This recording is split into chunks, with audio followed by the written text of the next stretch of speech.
Baik, selanjutnya kita akan memasuki materi tentang 3D kubus. Untuk mempermudah pemahaman kita, maka kita akan mensimulasikan dengan balok. Bedaannya hanya dari sisi-sisinya aja, di mana kubus mempunyai sisi-sisi sama, sedangkan balok terdapat panjang. Terdapat 6 sisi balok. Pertama, kita mulai dari sisi pertama. Untuk bentuk 3D, maka kita perlu sumbu X, Y, dan Z. Ketika kita mau membentuk sebuah balok, maka ada sisi pertama yang mempunyai titik A, B, C, dan D. Kita cari dari masing-masing titik tersebut untuk koordinatnya. Hasilnya, titik A adalah min 2, min 1,0. Titik B, 2, min 1, 0. C, 2, 1, 0. Dan D adalah min 2, 1, 0.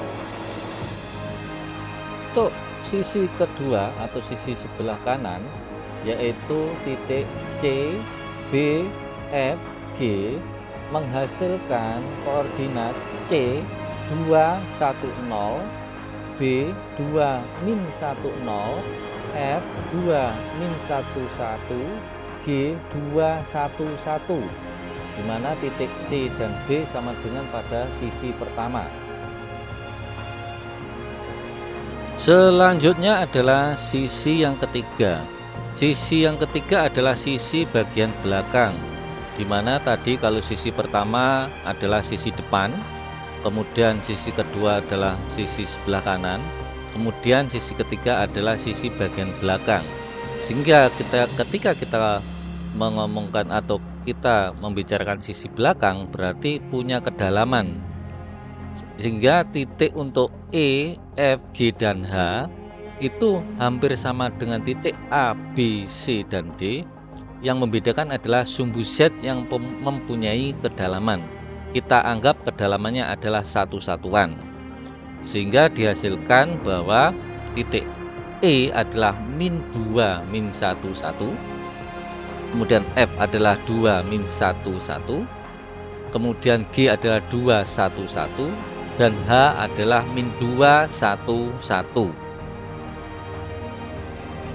Selanjutnya sisi keempat, di mana tadi kita sudah menghitung sisi pertama atau bagian depan, kemudian sisi kedua sebelah kanan, sisi ketiga adalah bagian belakang, sedangkan sisi keempat adalah bagian samping sebelah kiri.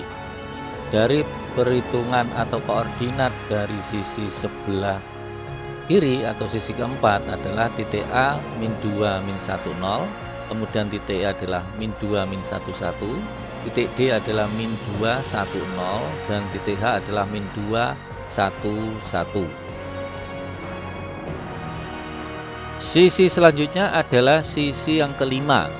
Sisi yang kelima di sini kita ambil yaitu sudut DCGH atau sisi sebelah atas.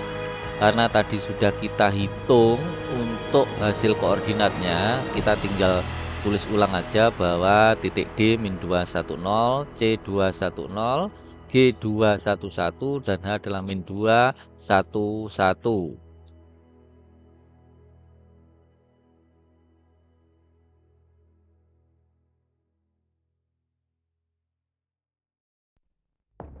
Sisi terakhir adalah sisi 6, yaitu titik A, B, F, dan E atau bagian bawah dari balok, di mana titik A adalah min 2 min 10, B adalah 2 min 10, F 211, dan E adalah min 2 min 11. Jadi kita sudah menghitung terdapat 6 sisi, di mana dengan titik mulai dari A, B, C, D, E, F, G, dan H. Setelah kita memahami koordinat-koordinat dari titik-titik pembentuk dari balok tersebut, kita gunakan untuk coding di Basic 4GL. Hasil-hasil titik tersebut kita masukkan dengan menggunakan library GL Quad.